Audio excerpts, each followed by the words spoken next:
Welcome back to our YouTube channel simply studies with चैल्शा and मेरा नाम है चैल्शा। तो आज की क्लास में हम एमएस एक्सेल से रिगार्डिंग यहाँ पे कुछ सिलेक्टेड क्वेश्चंस करेंगे।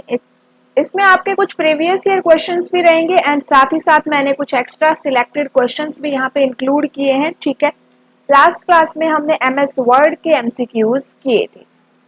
तो यहाँ पे देखो कि फर्स्ट क्वेश्चन क्या है। आपके सामने एक टेबल गिवन है एंड इस टेबल से रिगार्डिंग आपको नेक्स्ट यहाँ पे 2-3 क्वेश्चंस करने हैं। एमएस एक्सेल में देखिए ये टेबल है ए बी सी डी ई 1 2 3 4 5। ये क्या है, आपके कॉलम्स की नंबरिंग है एंड ये क्या है, आपकी रो की नंबरिंग है।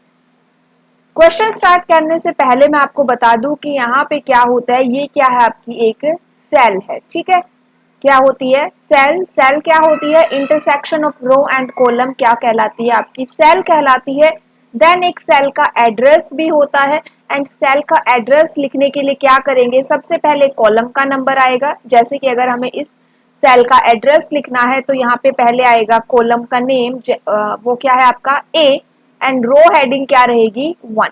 तो ये क्या है, यहाँ पे सेल का एड्रेस है। ठीक है, टोटल रो कितनी हो सकती है, 1,48,576 एंड टोटल कॉलम्स की बात करें तो आपके 16,384। एमएस एक्सेल की अगर आपने क्लास देख ली है, एमएस एक्सेल ऑलरेडी कंप्लीट हो गया है, उसके अंदर ये सारी बातें मैंने आपको करवाई है कि कितनी हाइट हो सकती है, मैक्सिमम कॉलम विड्थ कितनी हो सकती है, एक वर्कशीट में टोटल कितनी वर्कशीट ऐड कर सकते हैं। तो ये जितने भी इंपॉर्टेंट मेन छोटी छोटी बातें होती हैं, ये सारी हमने वहां पे डिस्कस की है। तो एक बार वो क्लासेस देख लेना, आपकी प्लेलिस्ट में अवेलेबल है। क्लासेस के ऊपर नंबरिंग की गई है जिससे कि आप इजीली उनको आइडेंटिफाई कर सको। तो ये हो गया सेल का एड्रेस। अब यहाँ पे देखिए सेल का एड्रेस भी 3 टाइप से लिखा जाता है। फर्स्ट होता है आपका एब्सोल्यूट, सेकंड होता है आपका रिलेटिव एंड थर्ड होता है आपका मिक्स्ड। ठीक है, आपको ऊपर दिखाई भी दे रहा होगा। ये क्लास अगर आपने नहीं देखी है तो देख लेना कि सेल एड्रेस कौन कौन से होते हैं। एब्सोल्यूट सेल एड्रेस, आपका रिलेटिव सेल एड्रेस और मिक्स्ड सेल एड्रेस, एंड तीनों में क्या डिफरेंस होता है, क्योंकि यहाँ से अब आप देखोगे कि आपके एग्जाम में इन एड्रेस से क्वेश्चन आए हुए हैं। ठीक है, तो चलिए देखते हैं कि किस टाइप के क्वेश्चन आए हैं। सबसे पहला क्वेश्चन क्या है भाई, फॉर्मूला के ऊपर है एंड फॉर्मूला के ऊपर मैंने एक अलग से क्लास आपको करवाई है जिसमें जितने भी फॉर्मूला इंपॉर्टेंट है वो सारे विद एग्जांपल हमने वहां पे कवर किए हैं, प्रैक्टिकली भी किए हैं। तो फर्स्ट क्वेश्चन है आपका कि भाई फॉर्मूला है यहाँ पे इज इक्वल सीलिंग B110, क्या रिजल्ट आएगा। फॉर्मूला क्या है, सीलिंग फंक्शन यहाँ पे यूज हो रहा है। सीलिंग फंक्शन के अंदर पहली आर्ग्यूमेंट क्या गई, इनको बोलते हैं आर्ग्यूमेंट्स। फर्स्ट आर्ग्यूमेंट गई है आपकी B1। अब देख लीजिए B एंड 1 कितनी वैल्यू है 45, मतलब यहाँ पे वैल्यू आई है 45 एंड सेकंड वैल्यू यहाँ पे कितनी गई है 10। फंक्शन कौन सा लग रहा है, सीलिंग फंक्शन। अब सीलिंग फंक्शन कैसे काम करता है वो देखिए। यहाँ पे क्या है भाई 10। अब यहाँ पे ना 10 के मल्टीपल्स लिख लो, 10 20 30 40 एंड 50 60 70 कंटिन्यू। ठीक है, किसके मल्टीपल लिखने, जो यहाँ पे सेकंड नंबर दिया हुआ है। अगर ये 5 है तो 5 के मल्टीपल्स, 3 है तो 3 के मल्टीपल्स, 10 है तो 10 के मल्टीपल्स हमने यहाँ पे लिख लिए। फर्स्ट वैल्यू क्या है 45। अब इस 10 के मल्टीपल में आपको इस 45 से इक्वल, 45 के इक्वल या 45 से ग्रेटर वैल्यू फाइंड आउट करनी है, फर्स्ट वैल्यू। ठीक है, तो देखिए 10 इससे स्मॉलर है, 20 भी स्मॉलर है, 30 भी स्मॉलर है, 40 भी स्मॉलर है, 50 आ जाएगा। तो 50 क्या है भाई 45 से सबसे नजदीक वैल्यू है एंड इससे ग्रेटर है, तो आंसर क्या हो जाएगा आपका 50। समझ में आया। अगर यहाँ पे मान लीजिए कोई और वैल्यू होती तो हम उसका मल्टीपल लिख लेते। अगर यहाँ पे 42 है, 42 के भी नजदीक आपका 50 है, लेकिन अगर यहाँ पे 55 होता अब कौन हो जाता, अब 60 हो जाता। तो इस तरह से सीलिंग फंक्शन काम करता है। ठीक है, चलिए नेक्स्ट क्वेश्चन क्या है, what is the absolute address of the cell containing the value 213। किसकी वैल्यू 213 का एब्सोल्यूट एड्रेस। अभी मैंने आपको 3 टाइप के एड्रेस बताए, कौन कौन से हैं, रिलेटिव, एब्सोल्यूट और मिक्स्ड। तो यहाँ पे एब्सोल्यूट एड्रेस पूछ रहा है 213 का। 213 कहाँ पर है, यहाँ पर है। अब सबसे पहला इसका आप जो नॉर्मल एड्रेस लिखते हैं वो देखिए। कॉलम की हेडिंग क्या है आपकी ई, रो की क्या है 5। तो ये कौन सा एड्रेस है भाई, बाय डिफॉल्ट ये एड्रेस होता है, ये है आपका रिलेटिव एड्रेस। अब इसको एब्सोल्यूट बनाना है तो कैसे बनाओगे, यहाँ पे डॉलर का सिंबल ऐड कर दीजिए, एब्सोल्यूट एड्रेस बन जाएगा। ठीक है, तो आंसर क्या हुआ, $E5। ऑप्शन 2 करेक्ट है। What will happen if you select the cell B2? अब आप कहोगे ना एक ये कि मैम $1 ऐड कर दिया तो वो मिक्स्ड के अंदर चला जाएगा। अगर आपको $1 मिल रहा है ना, चाहे वो ई में मिले या 5 में मिले, वो मिक्स्ड एड्रेस के अंदर जाएगा। डिटेलिंग के लिए क्लास देखिएगा। What will happen if you select the cells B2 to D2 and click on auto sum? देखो B2 to D2, देखिए यहाँ पे ये B है और ये 2 है। B2 पे क्या है भाई 10 एंड D2 तक करना है आपको, मतलब ये भी आएगा इसके अंदर, इंक्लूड होगा K एंड यहाँ पे ये 20 भी इंक्लूड होगा। ठीक है, ये तीनों आपने क्या कर ली, सेल सिलेक्ट कर ली। अब ऑटो सम पे आपने क्या कर दिया, क्लिक कर दिया। ऑटो सम क्या करता है भाई, ऐड करता है, सम मतलब एडिशन हो रहा है। रिजल्ट क्या आएगा, ऑप्शंस देखिए। The cell C2 will contain 30, it will generate an Excel error, the content of the cell C2 will be deleted, the cell E2 will contain 30। First कह रही है कि भाई जो सेल C2 है, C2 जिसके अंदर ऊपर K लिखा हुआ है, उसके अंदर 30 आएगा कि 10 और 20 को ऐड करके 30 आ जाएगा। ये इस टाइप से है, B, C, D and next cell E जो कि ब्लैंक है। या फिर एक एक्सेल एरर जनरेट करेगा कि भाई आप ये सोचो कि भाई ऑटो सम है तो यहाँ पे तो ये कैरेक्टर आ गया तो इसलिए ये एरर आना चाहिए। Content of cell C2 will be deleted, ये वाला जो कंटेंट है वो डिलीट हो जाएगा। या फिर सेल E2, यहाँ पे आपको मिलेगा 30।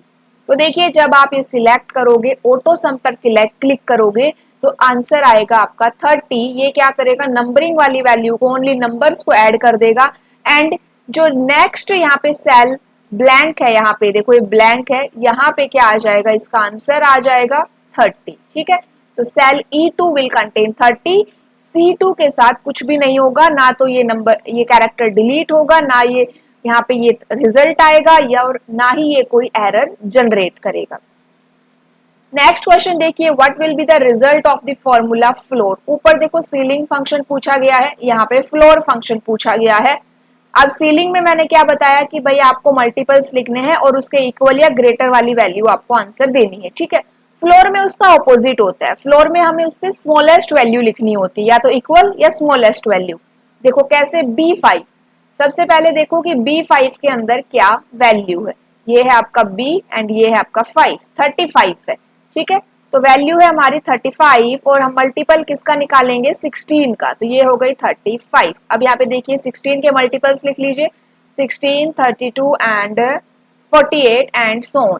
या तो 35 होना चाहिए या उससे कम होना चाहिए, तो देख लीजिए क्या है, 16 तो यहाँ पे कुछ ज्यादा ही कम है एंड 32 क्या हो गया भाई, इसके एकदम नियर बाय है, 48 ग्रेटर हो जाएगा, तो आंसर क्या हो गया 32। आंसर क्या हो गया भाई 32। अगर ये सीलिंग होता तो आंसर क्या हो जाता 48। सीलिंग में ग्रेटर वैल्यू लिखनी है, फ्लोर में स्मॉलेस्ट वैल्यू लिखनी है, सबसे नजदीक वाली। हाँ, क्योंकि 16 भी स्मॉलेस्ट है लेकिन वो नहीं लिखना है। क्लास अच्छी लगे तो जरूर लाइक करना। To apply cell border in MS Excel 2019, which of the following group must be selected under the Home tab? Alignment, font, styles, number. क्या करना है आपको, सेल बॉर्डर अप्लाई करने हैं। सेल बॉर्डर आपको होम टैब में मिलेंगे एंड होम टैब के किस ग्रुप में मिलेंगे, तो आपको फॉन्ट ग्रुप में मिलेंगे। What is the result of this expression in MS Excel 2019? अब देखो ये आपको कैलकुलेट करना है। कैसे कैलकुलेट करोगे, तो यहाँ पे एक तो प्लस है, ठीक है, उसके बाद डिवाइडेड बाय है आपका, देन मल्टीप्लाई है। ये तीनों आपके अर्थमेटिक ऑपरेटर्स है। तीनों कौन से ऑपरेटर्स है भाई, अर्थमेटिक ऑपरेटर्स है। अर्थमेटिक ऑपरेटर्स में कौन कौन से आते हैं, प्लस, माइनस, मल्टीप्लाई, डिवाइड, एक आपका होता है मॉड्यूलस भी आता है। ठीक है, मॉड्यूलस भी इसी में रहेगा। तो यहाँ पे देखिए भाई इसकी एक सीक्वेंस होती है, कैसे सॉल्व करोगे। तो यहाँ पे सबसे पहले आप सॉल्व करोगे डिवाइडेड बाय को, देन मल्टीप्लाई आएगा, उसके बाद प्लस आएगा, फिर माइनस आएगा। ठीक है, और अगर ब्रैकेट होती तो सबसे पहले ब्रैकेट वाले को सॉल्व किया जाता। तो डिवाइडेड बाय को सॉल्व कर लीजिए, 2 by 2 कितना हो जाएगा भाई 1 हो जाएगा, देन 2 + 1 मल्टीप्लाई 2। अब मल्टीप्लाई करेंगे तो 1 मल्टीप्लाई 2 2 हो जाएगा, 2 प्लस 2, 2 प्लस 2 कितना होता है, 4 होता है। आंसर क्या आएगा, 4। ऑप्शन डी करेक्ट है। Which of the following is a valid absolute address of a cell at the intersection of the second row and seventh column in an MS Excel worksheet? फिर से क्या पूछा गया है, absolute address पूछा गया है। हमें पता है एब्सोल्यूट एड्रेस के लिए जो सिंबल यूज होता है वो है आपका डॉलर। यहाँ पे देखिए दो डॉलर आएंगे, एक रो के लिए एक कॉलम के लिए। तो सबसे पहले कॉलम का नेम आएगा, कॉलम हेडिंग देखिए क्या है आपके यहाँ पे, सेवंथ कॉलम है। सेवंथ कॉलम कौन सा होता है, देख लो भाई, A B C D E F G, seventh पे आएगा जी, तो dollar G. Then second row मतलब 2, तो डॉलर 2। आंसर क्या हो गया, डॉलर जी डॉलर 2। ये देखिए सेकंड ऑप्शन में डॉलर जी $2 है, ये इनकरेक्ट है, डॉलर पहले लगेगा। डॉलर जी डॉलर 2 ये क्या है आपका एब्सोल्यूट एड्रेस है, G2 सिंपली आपका रिलेटिव एड्रेस हो जाता। Which of the following commands is represented by the symbol of curved arrow pointing to the left in MS Word 2019? ये एक MS Word का क्वेश्चन है जो प्रीवियस ईयर में पूछा गया था, तो लास्ट क्लास में नहीं मैं ऐड कर पाई, मैं भूल गई, ठीक है। तो यहाँ पे देखो एक बार, कट, स्पेल चेक, रीडू और अनडू, इनमें से कौन सी एक ऐसी कमांड है जिसका सिंबल क्या है भाई, कर्व्ड एरो है और लेफ्ट साइड में पॉइंट करती है इस टाइप से। तो भाई किसका सिंबल है ये, अनडू का, ठीक है। रीडू का तो इस टाइप से होता है, ऑपोजिट राइट साइड में ये पॉइंट आउट करती है, लेफ्ट साइड में कर रही है, तो अनडू का ऑप्शन रहेगा। Which of the following is not a valid feature of MS Excel 2019? इनमें से कौन सा MS Excel में फीचर नहीं होता, format painter, mail merge, merge and center और रैप टेक्स्ट। तो MS Excel में मेल मर्ज नहीं होता, ये आपका MS Word का फीचर है। Is not a type of data type in MS Excel, number, character, label, date and time। MS Excel में इनमें से कौन सा डेटा टाइप नहीं होता, नंबर होता है, लेबल भी होता है, डेट एंड टाइम भी होता है, कैरेक्टर नहीं होता। Logical functions indicates true only if all arguments are assessed as true and false otherwise. तो ये लॉजिकल फंक्शंस मैंने आपको करवाए हैं फॉर्मूला की क्लास में, जिसमें मैंने आपको एंड, और, नोट, एक्सोर, ठीक है, इफ, इन सब के बारे में मैंने बताया है और एग्जाम्पल भी करवाए हैं, साथ साथ में प्रैक्टिकली भी करके दिखाया है। तो देखिए यहाँ पे पूछ रहा है कि भाई कौन सा लॉजिकल फंक्शन है जो ट्रू देगा, क्या देगा, ट्रू। कब देगा, जब उसकी सभी आर्ग्यूमेंट्स क्या है, ट्रू, सारी आर्ग्यूमेंट्स ट्रू है तो वो ट्रू देगा, अदरवाइज वो फॉल्स देगा। तो ये होता है भाई एंड में, एंड में जब सभी आर्ग्यूमेंट्स ट्रू होती है तो वो ट्रू देता है, अदरवाइज वो फॉल्स देता है। और के अंदर कोई एक आर्ग्यूमेंट भी अगर ट्रू है तो वो ट्रू देगा, ठीक है। इफ ये कंडीशन चेक करेगा। नेक्स्ट यहाँ पे देखिए कि ये ग्रेटर देन साइन कौन सा ऑपरेटर है, अर्थमेटिक, कंडीशनल, लॉजिकल या ग्रेटर। अभी मैंने आपको बताया अर्थमेटिक ऑपरेटर्स कौन कौन से होते हैं, ठीक है। कंडीशनल ऑपरेटर में आपका आता है भाई ये वाला, देखो ये है आपका कंडीशनल ऑपरेटर, ये पूरा एक ही ऑपरेटर है, question mark and then colon. यहाँ पे क्या रहता है, एक्सप्रेशन रहता है।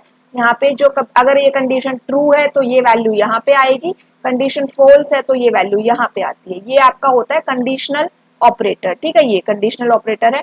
ये greater than, less than, greater than equals to, less than equals to, ये होते हैं आपके लॉजिकल ऑपरेटर्स, ठीक है, या रिलेशनल ऑपरेटर्स भी इनको बोल दिया जाता है, इक्वल इक्वल भी आ जाता है। जिसके अंदर आप कंपेयर करते हो ना, वो ऑपरेटर्स लॉजिकल में आ जाते हैं।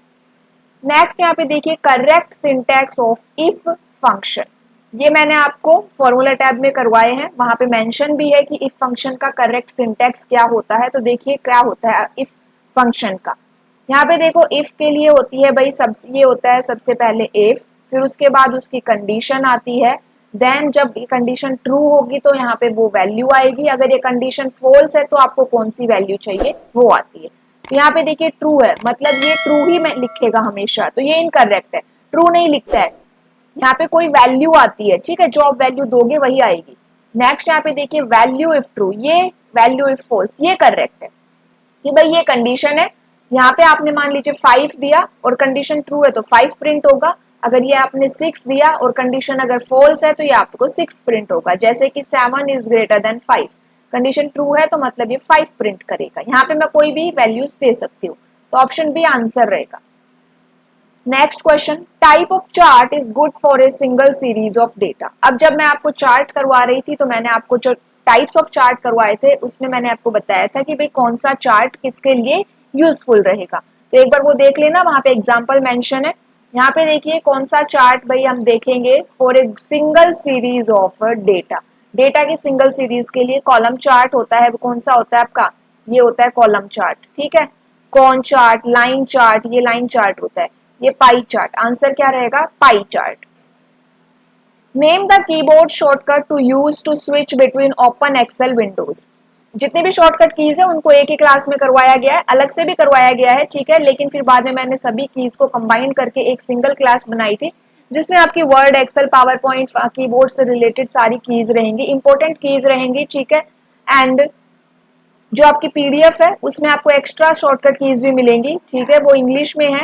एंड शॉर्टकट कीज को आपकी पीडीएफ में मैंने ट्रांसलेट नहीं किया है हिंदी में, क्योंकि इतनी तो हम सब समझ सकते हैं, ठीक है, इजी लैंग्वेज रहती है वो, तो शॉर्टकट कीज को मैंने हिंदी में कन्वर्ट नहीं किया है। लेकिन ये जो क्लासेस अवेलेबल है आपके पास इसमें मैंने हिंदी में करवाया है, तो आप इजिली देख सकते हो। और इंग्लिश में या मैं कहूँ जो आपको पीडीएफ आप परचेज कर रहे हो उसके अंदर आपको एक्स्ट्रा शॉर्टकट कीज मिलेंगी। तो यहाँ पे देखिए, name the keyboard shortcut to use to switch between open Excel windows. यहाँ पे आपको क्या करना है कि अगर आपने एक से ज्यादा एक्सेल विंडोज ओपन की हुई है तो आप इनमें स्विच करना चाहते हो, तब कौन सी शॉर्टकट की यूज करोगे, कंट्रोल टैब, ओल्ट टैब या control alt tab, none of the above. तो यहाँ पे हम यूज करेंगे कंट्रोल टैब। इंपॉर्टेंट क्वेश्चन है, सारे ही क्वेश्चन इंपॉर्टेंट है, मैंने सिलेक्टेड क्वेश्चन यहाँ पे इंक्लूड किए हैं। Name the keyboard shortcut use to copy the value from the cell above the active cell into the cell or the formula bar in MS Excel. Control Shift C, Control Shift double quotes, Alt Shift double quotes, Control Alt double quotes। देखो question क्या है, ये आपकी table है, यहाँ पे मान लीजिए आपने 5 लिखा हुआ है और अभी फिलहाल आप यहाँ पर हो, ठीक है, इस ये आपकी एक्टिव सेल है। ये क्या कह रहा है कि कौन सी शॉर्टकट की दबाए कि इस एक्टिव सेल के ऊपर जो भी डेटा लिखा हुआ है वो यहाँ पे कॉपी हो जाए डायरेक्टली, मतलब यहाँ पे 5 आ जाए। तो इसकी जो शॉर्टकट की है वो है कंट्रोल शिफ्ट डबल कोट्स। लेकिन अगर आप डायरेक्टली कंट्रोल डबल कोट्स दबाते हैं तो भी ये यही काम करती है। क्या करता है, ये ऊपर वाला डेटा नीचे शिफ्ट कर देती है, या फिर अगर आप कंट्रोल के साथ डी भी प्रेस करोगे तो भी यही होगा, ऊपर वाला डेटा नीचे शिफ्ट हो जाए। शिफ्ट नहीं होता, कॉपी होता है, ठीक है। What is an Excel feature that display only the data in column according to specified criteria?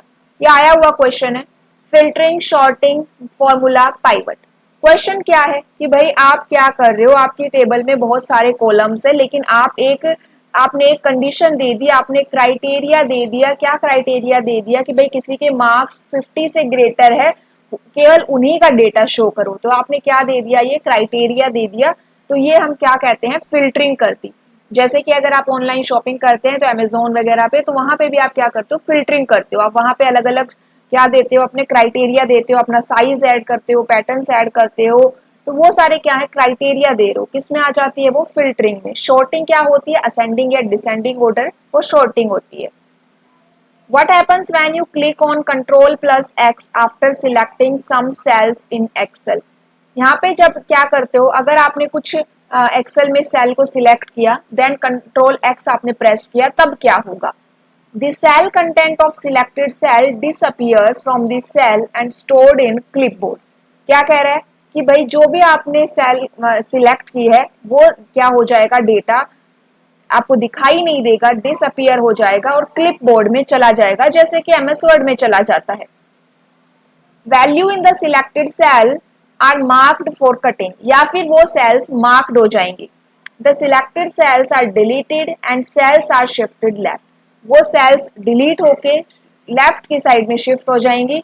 The selected cells are deleted and cells are shifted up, वो सेल्स डिलीट होके ऊपर की तरफ क्या हो जाएंगी, शिफ्ट हो जाएंगी। तो ये मैं आपको करके दिखाती हूँ। देखिए ये क्या है, डेटा है, मैंने इनको क्या किया, सिलेक्ट किया एंड देन मैं प्रेस कर रही हूँ कंट्रोल एक्स।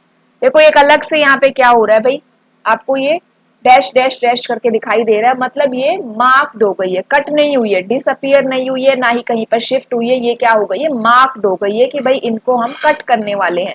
तो सिलेक्टेड सेल्स क्या हो गई भाई, मार्क्ड हो गई for cutting. Option B correct है। Is the programming language used to write a macro in MS Excel? Visual Basic, C++, Java, C++। MS Excel में मैक्रो जो होते हैं ना वो किस प्रोग्रामिंग लैंग्वेज में लिखे जाते हैं, तो विजुअल बेसिक में लिखे जाते हैं। Control plus D is use to open font dialog box, open format cell dialog box, shift current cell value in the right cell, fill down in the selection. देखो जब MS वर्ड आप open करते हो ना तो वहां पे मैं आपको बताती हूँ कि कंट्रोल डी से आप फॉन्ट डायलॉग बॉक्स ओपन कर सकते हो, लेकिन एक्सेल में अगर आपने कंट्रोल डी किया तो फॉन्ट डायलॉग बॉक्स ओपन नहीं होगा। अभी ऊपर मैंने आपको क्या बताया कि जो ऊपर वाली सेल में डेटा है वो क्या हो जाता है, यहाँ पे कॉपी हो जाता है। तो ये अब इसने ऐसा कुछ यहाँ पे लिखा नहीं है, कॉपी हो जाता है, तो इसके लिए यहाँ पे जो टर्म मेंशन होती है ना कंट्रोल डी के लिए वो है आपके fill down in the selection. ठीक है, ये टर्म आ रही है यहाँ पे कि भाई जो भी आपने सिलेक्ट किया है उसमें वो फिल हो जाएगा। The total number of characters that is cell contain is, ये पर्टिकुलर सेल के अंदर टोटल कितने कैरेक्टर्स आ सकते हैं, 32767, 32768, 65535, 132767। तो टोटल नंबर ऑफ कैरेक्टर्स आ सकते हैं भाई 32767 characters. How many hyperlinks can be there in a worksheet, एक वर्कशीट में कितने हाइपरलिंक आते हैं, 32761 मैक्सिमम की बात हो रही है, 32768, 65530, 65535, तो 65530 हाइपरलिंक हम यहाँ पे डाल सकते हैं एक इसमें एक वर्कशीट में। ठीक है, वर्कबुक की बात नहीं हो रही है, वर्कशीट की बात हो रही है। How many times undo levels can be used in a worksheet, 25, 50, 75, 100। देखो आपने किया होगा ना अनडू, कंट्रोल प्लस जेड, कुछ भी मिस्टेक हो जाए आपको वापस से उसको क्या कर देते हो, अनडू कर देते हो। कितनी बार अनडू कर सकते हो भाई, मैक्सिमम एक वर्कशीट में, उसकी भी एक लिमिट सेट की गई है 100। ठीक है, एक वर्कशीट में आप 100 टाइम्स अनडू कर सकते हो। नेक्स्ट क्वेश्चन देखिए, क्लासेस अच्छी लग रही हो ना तो चैनल को जरूर सब्सक्राइब करना एंड अपने फ्रेंड सर्कल में भी शेयर करना। How many users can open the Excel file at the same time, 64 users, 128 users, 256 users, 512 users. देखो सबसे पहले तो इसके लिए आपको एक सेटिंग करनी पड़ेगी कि भाई मल्टीपल नंबर ऑफ यूजर्स यहाँ पे यूज कर सकते हैं। अब आपने सेटिंग को यहाँ पे चेंज कर दिया है। अब क्वेश्चन क्या है कि सेम टाइम पे एक्सेल फाइल को कितने यूजर ओपन कर सकते हैं, तो यहाँ पे कर सकते हैं 256 users. Which function is used to trap and handle errors,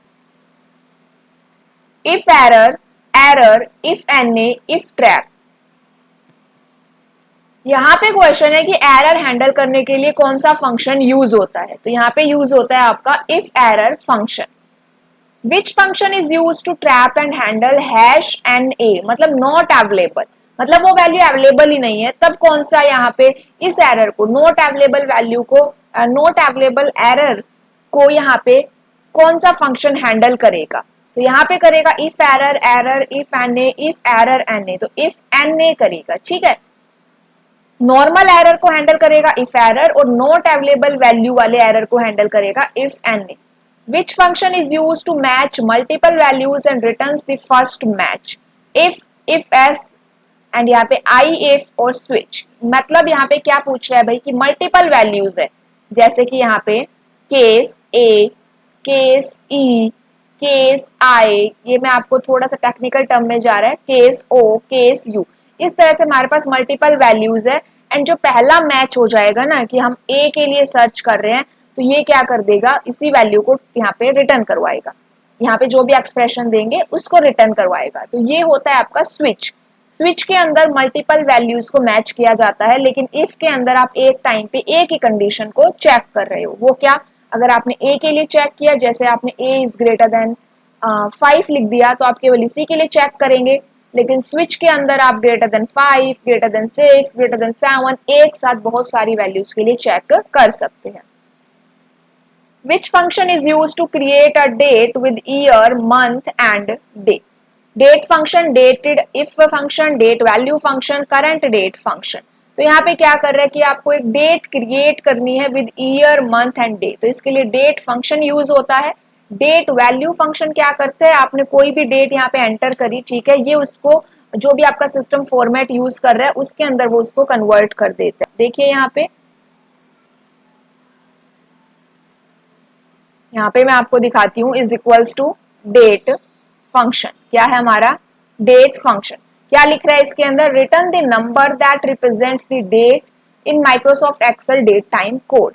and date value क्या है, यहाँ पे देखो हैश टैग नेम, ये भी एक एरर है, ठीक है, ये एरर की बातें मैं आपको करवा चुकी हूँ। Date value converts a date in the form of text to a number, मतलब कि आपने टेक्स्ट की फॉर्म में कोई डेट लिखी है उसको क्या कर देगा, नंबर में कन्वर्ट कर देगा। एंड थर्ड यहाँ पे क्या डेट मेंशन की गई है, ऑप्शन है आपका करंट डेट, वो इसमें नहीं है, ठीक है। तो current date CUR date function Excel के अंदर नहीं है। और आप डेट फंक्शन कैसे देख पाओगे, फॉर्मूला टैब के अंदर जाइए, डेट एंड टाइम में जाइए, यहाँ पे देखिए date, date value, day, days, day 360, ये सारे क्या है इंपॉर्टेंट फंक्शंस होते हैं। जब आप यहाँ पे क्लिक करोगे तो आपको दिखाई भी देगा कि भाई कौन सा किस काम आता है। एक यहाँ पे नाउ फंक्शन है, नाउ फंक्शन क्या करता है, ये करंट डेट एंड टाइम देता है। एंड ऑप्शन में क्या अवेलेबल है, CUR डेट, कि भाई करंट डेट वो देगा, नहीं, नाउ फंक्शन क्या दे रहा है आपका, करंट डेट एंड टाइम दोनों रिटर्न करता है, ठीक है। एंड डेट फंक्शन क्या करता है आपके यहाँ पे, केवल डेट की बात करता है, डेट के अंदर डेट की बात हो रही है, एंड नाउ के अंदर क्या हो रही है आपकी, डेट एंड टाइम दोनों की बात हो रही है। और टुडे के अंदर क्या करेगा, करंट डेट देगा। तीनों वैल्यू देख लो, तीनों फंक्शंस देख लो। फर्स्ट फंक्शन डेट है, डेट के अंदर क्या होती है, डेट के अंदर क्या होता है, ये नंबर रिटर्न करता है दैट रिप्रेजेंट्स द डेट। देखो यहाँ पे अगर हम देखें, is equals to date, and यहाँ पे आप क्या देना है, आपको ईयर देना है सबसे पहले, ईयर दिया हमने, देन मंथ दिया, देन डेट दी हमने यहाँ पे 14, ठीक है, एंटर। देखो ये क्या हो गई, डेट इसने एंटर कर दी है ना, आपने जो नंबरिंग दिया उसकी इसने डेट एंटर कर दी, तो ये क्या हो गया आपका डेट फंक्शन हो गया। उसके बाद डेट वैल्यू क्या करेगा, आपको एक टेक्स्ट यहाँ पे दे रहे हो तो ये उसको क्या कर देता है, कन्वर्ट से date in the form of text to a number, text को नंबर में कन्वर्ट कर देगा। उसके बाद यहाँ पे क्या बताया मैंने, नाउ फंक्शन बताया, नाउ फंक्शन क्या देता है, करंट डेट एंड टाइम दोनों रिटर्न करता है। और एक आपके पास है टुडे फंक्शन, ये क्या करेगा, करंट डेट देगा, टाइम नहीं देगा, ये सिर्फ करंट डेट यहाँ पे रिटर्न करेगा। टाइम फंक्शन क्या करेगा, देखिए टाइम फंक्शन जैसे कि डेट थी वैसे ही टाइम है, टाइम के अंदर आपने कोई टाइम मेंशन किया होगा, कोई नंबरिंग दी होगी, ये उसको टाइम में कन्वर्ट दे देगा। जैसे डेट वैल्यू है वैसे ही टाइम वैल्यू भी है, ठीक है। तो ये सारे आपके क्या है, डेट से रिलेटेड फंक्शंस है। तो ये CUR डेट है, ऐसा कोई फंक्शन नहीं होता एक्सेल के अंदर। What is the keyboard shortcut to insert a sum formula in MS Excel? Control equal, Alt equal, Alt S, Control Alt equal। Some formula insert करने की शॉर्टकट की होती है Alt equal, ये मैंने आपको करवाई हुई भी है। Alt equal क्या है, सम फॉर्मूला की शॉर्टकट की रहेगी। तो देखिए यहाँ पे इज इक्वल्स टू, डायरेक्टली मैं Alt equal यहाँ पे प्रेस कर रही हूँ, Alt equal, एक मिनट, Alt equal, देखो आ गया यहाँ पे सम। तो ये क्या आ गया मेरा, ऑटो सम या फिर सम भी आप कह सकते हो। तो ये क्या थे आपके एक्सेल के कुछ क्वेश्चंस थे। क्वेश्चन अच्छे लगे तो क्लास को जरूर लाइक करना, कमेंट करके भी बता सकते हो आपको क्लास कैसी लगी। नेक्स्ट क्लास में हम पावर पॉइंट से रिलेटेड सिलेक्टेड MCQs को कवर करेंगे। आज के लिए इतना ही, ओके, थैंक यू।